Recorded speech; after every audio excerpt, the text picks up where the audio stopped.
Welcome to the Magnificent People Horror Stories Podcast.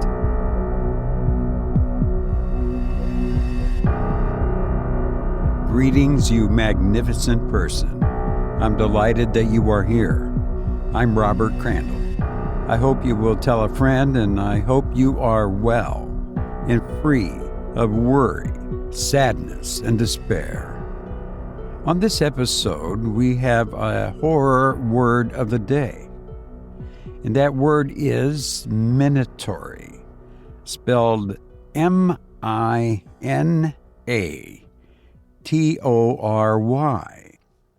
defined as something minatory is threatening, menacing, looming, or ill-boding.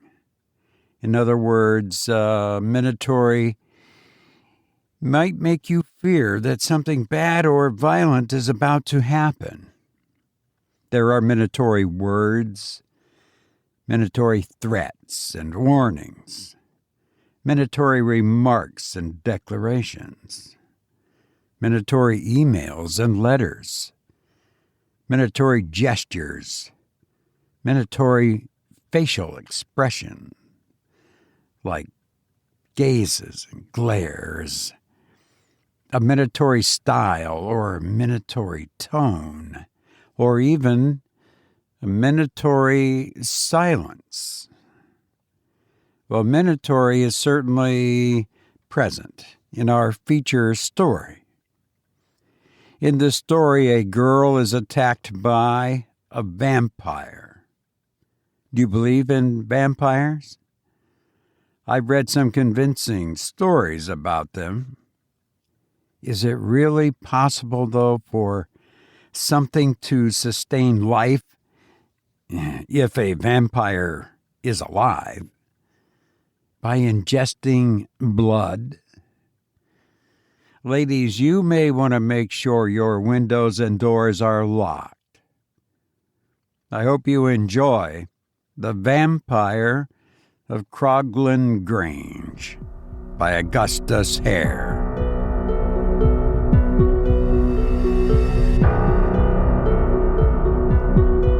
Fisher may sound like a very plebeian name, but this family is of a very ancient lineage, and for many hundreds of years they have possessed a very curious old place in Cumberland, which bears the weird name of Croglin Grange.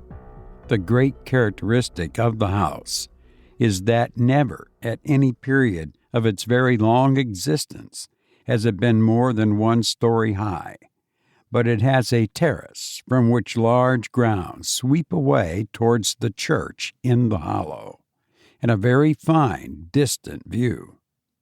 When in lapse of years the Fishers outgrew Croglin Grange in family and fortune, they were wise enough not to destroy the long-standing characteristic of the place by adding another story to the house, but they went away to the south to reside in Thorncombe, near Guildford, and they let Croglin Grange.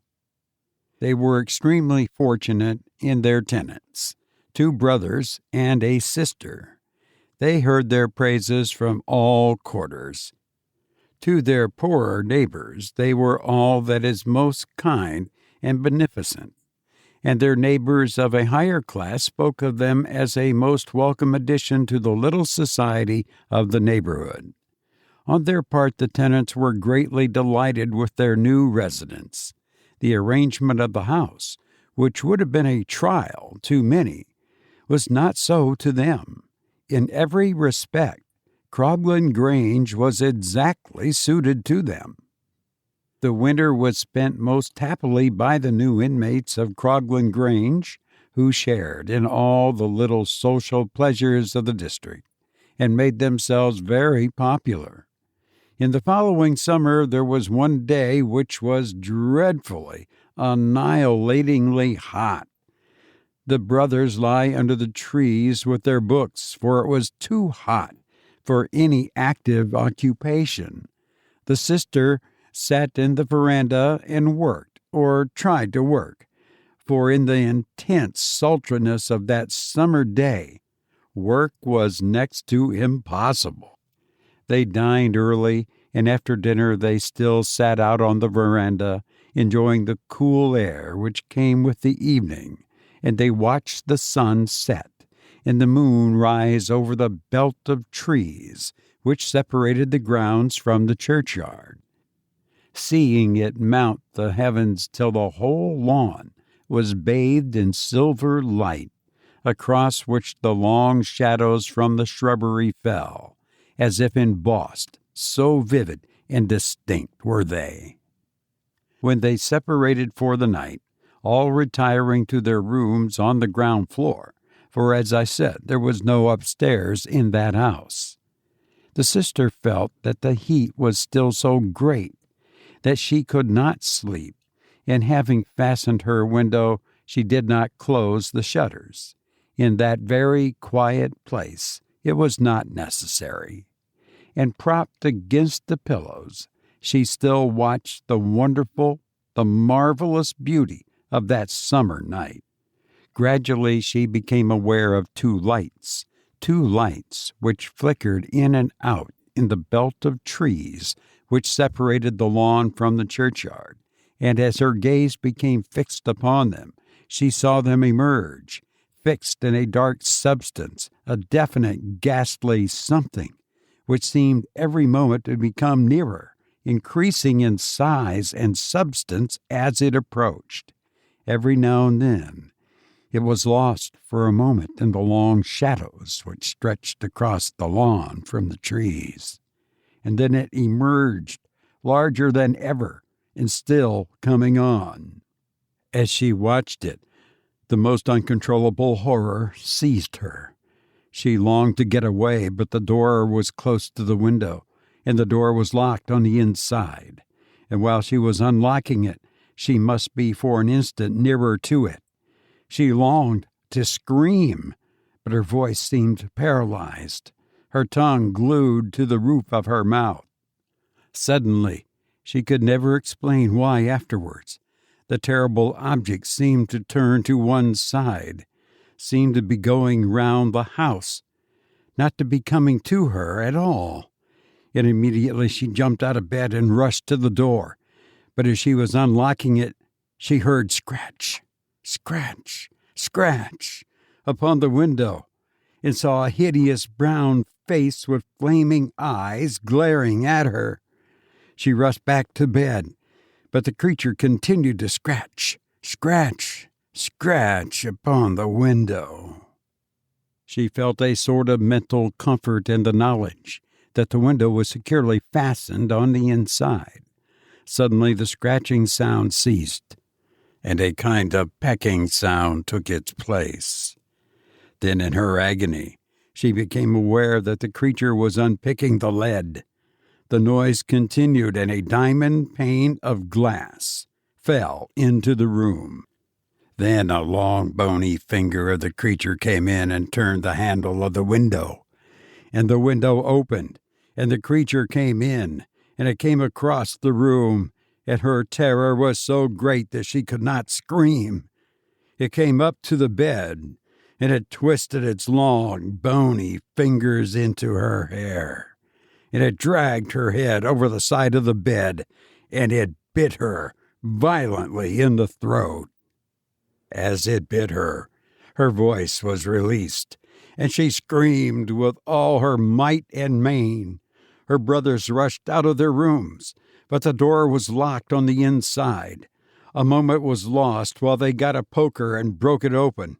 Then the creature had already escaped through the window, and the sister, bleeding violently from a wound in the throat, was lying unconscious over the side of the bed. One brother pursued the creature, which fled before him through the moonlight with gigantic strides, and eventually seemed to disappear over the wall and into the churchyard. Then he rejoined his brother by his sister's bedside. She was dreadfully hurt, and her wound was a very definite one. But she was of strong disposition, not given to romance or superstition, and when she came to herself, she said, "What has happened is most extraordinary, and I am very much hurt. It seems inexplicable, but of course there is an explanation, and we must wait for it. It will turn out that a lunatic has escaped from some asylum and has found his way here." The wound healed, and she appeared to get well, but the doctor who was sent for to her would not believe that she could bear so terrible a shock so easily, and insisted that she must have a change, mental and physical.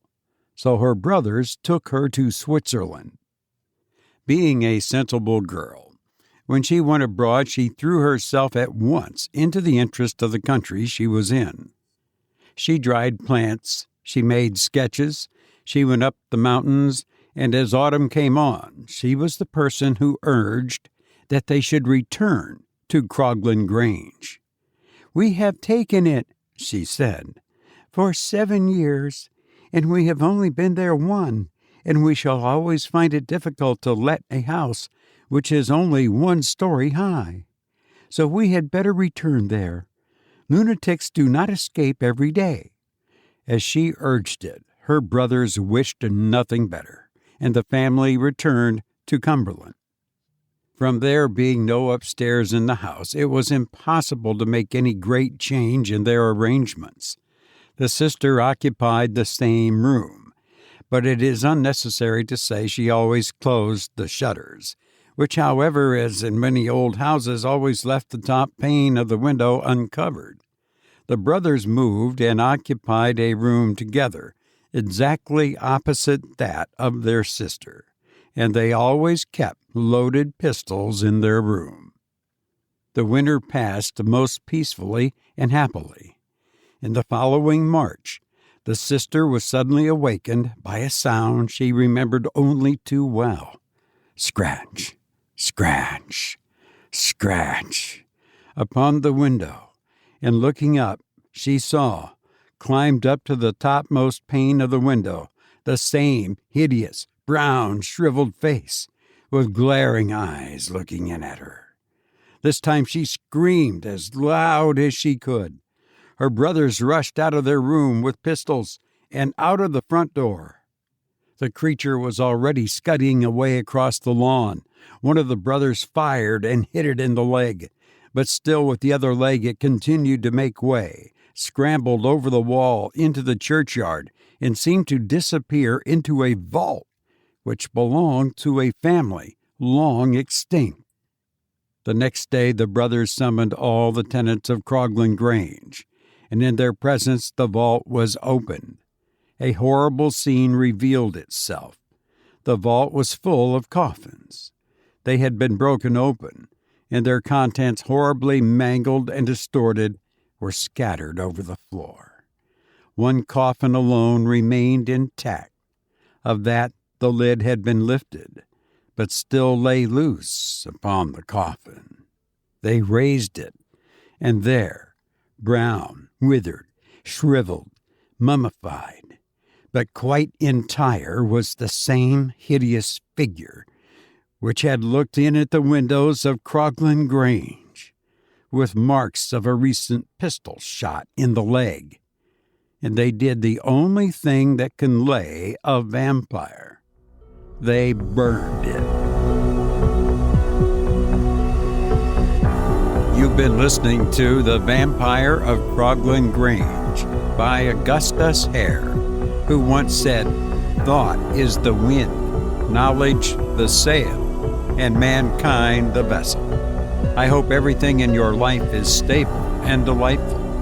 I've enjoyed being with you, and I hope to be with you again soon. Please be well, and thank you for listening to me.